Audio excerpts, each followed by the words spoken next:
আজ চিকেনের রোস্ট রান্না করব। তো রোস্টের পিস করা হয়ে গেছে। তো রোস্টের পিসগুলি আমি একটু হালকা অয়েলের মধ্যে ভেজে নিচ্ছি। তো ওটা সাদা তেল দিতে হবে, সাদা তেলের মধ্যে আমি পিসগুলি হালকাভাবে ভেজে নিতে হবে, না হলে রোস্টটা সেরকমভাবে টেস্ট হবে না। তো আমি এক এক করে সেই রোস্টের পিসগুলি ভেজে নিচ্ছি। দেখো খুব সুন্দরভাবে কী করে আমি ভেজে নিচ্ছি। ভেজে তারপর একটা পাত্রে রেখে দেব। সবগুলি এক সাইজ অনুযায়ী সবগুলিকে আমি কেটে তারপর আমি রোস্টের পিস করেছি। পিস করে তারপরে ওগুলিকে একটা দুটা কয়েকটা করে আমি সেগুলিকে ভেজে নিচ্ছি।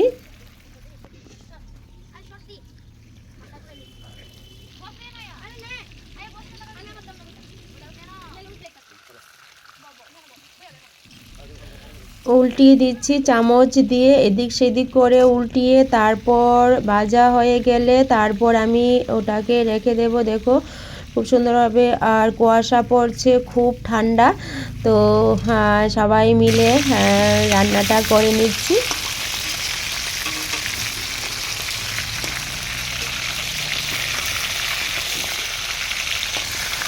অনেকটাই টাইম লেগে যায় কারণ পিসগুলি অনেকটাই বড় বড়। তো তাই এদিক সেদিক করে বারবার উল্টিয়ে দিচ্ছি। উল্টিয়ে তারপর দেখো আমি তুলে নিচ্ছি একটা একটা করে। ফার্স্ট কয়েকটা ভাজি হয়ে গেছে হালকাভাবে, কিন্তু আমি কিন্তু সেরকম বেশি ভাবে ভাজা করিনি।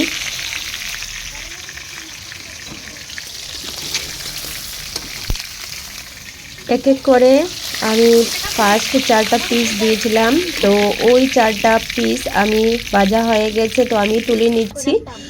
আরও কিছু আছে, তো এখন ওইগুলিকে দিয়ে দিচ্ছি।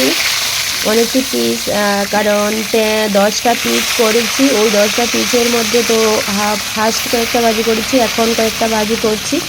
তো সবগুলি যখন ভাজি হয়ে যাবে তারপর আমি সম্বাসটা দিয়ে দেবো।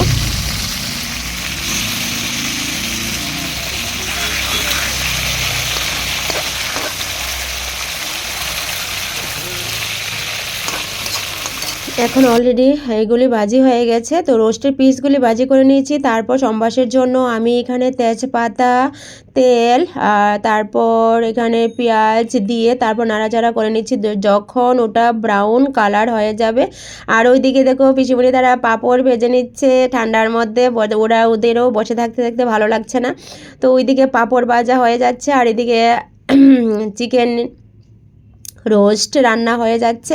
আর এদিকে সম্বাসটা দিয়ে দিচ্ছে, আর এদিকে পাঁপড়টা দেখো খুব সুন্দর করে কিন্তু বড় পিসিমণি আমার পাঁপড়টা ভেজে নিচ্ছে। দেখো চামচে লেগে গিয়েছে ছাঁকনিতে। তো আমিও এখানে হেল্প করে দিচ্ছি যে শিখতে হবে।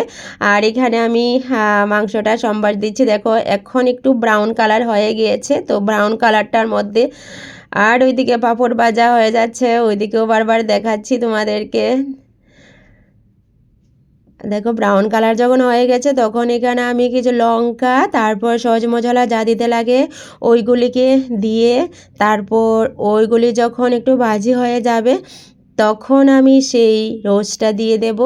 এখানে দেখো পেঁয়াজ, লঙ্কা, সহজ মশলা, তারপর এখানে হলুদ, লবণ যা যা লাগে সবগুলি আমি দিয়ে দিয়েছি। দিয়ে তারপর দেখো এখন মোটামুটি ভাজি হয়ে গেছে, এখন লঙ্কাটা দিয়ে দিয়েছি। তারপর এটি যখন ভাজি হয়ে যাবে নেড়ে চেড়ে ভাজি করে নিচ্ছি। এখন মোটামুটি ভাজি হয়ে গিয়েছে, তারপর আমি রোস্টেড গুলি আমি ঢেলে দিয়েছি। ঢেলে হালকা একটু নাড়াচাড়া করে নেব। হালকা একটু নাড়াচাড়ার পর হয়ে গেছে দেখো মোটামুটি।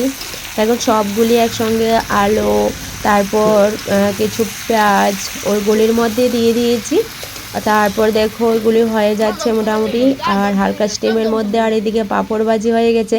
পিসিমণি ঠান্ডার মধ্যে বসে বসে সেই পাঁপড়গুলি খেয়ে নিচ্ছে। দুই পিসিমণি খুবই যন্ত্রণা করছিল, এখনো রান্না হয়নি, এখনো রান্না হয়নি। আর এদিকে পাঁপড় ভাজা হয়ে গেছে, পাঁপড় খাওয়া হচ্ছে। আর এদিকে চিকেনের রোস্ট হচ্ছে। দেখো ওই পিসিমণি দেখো পাঁপড় খেয়ে নিচ্ছে। আমি একটু দেখিয়ে দিচ্ছি তোমাদেরকে। আর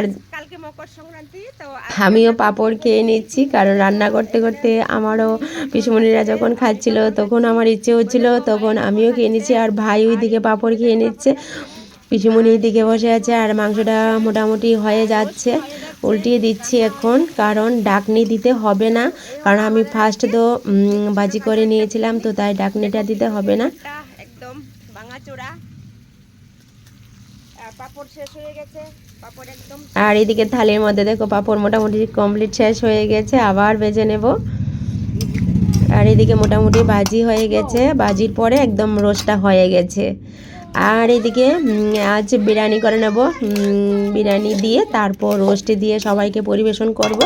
বিরিয়ানির মধ্যে দেখো আমি এখানে কিশমিশ, কাজু, হালকা একটু লবণ, তারপর ঘি দিয়ে তারপর দেখো আমি প্রেসার কুকারের মধ্যে সবগুলি মিক্সড করে পরিমাণ মতো আমি সেই জল দিয়ে দিয়েছি। জল দিয়ে তারপর ঢাকনিটা দিয়ে দেব।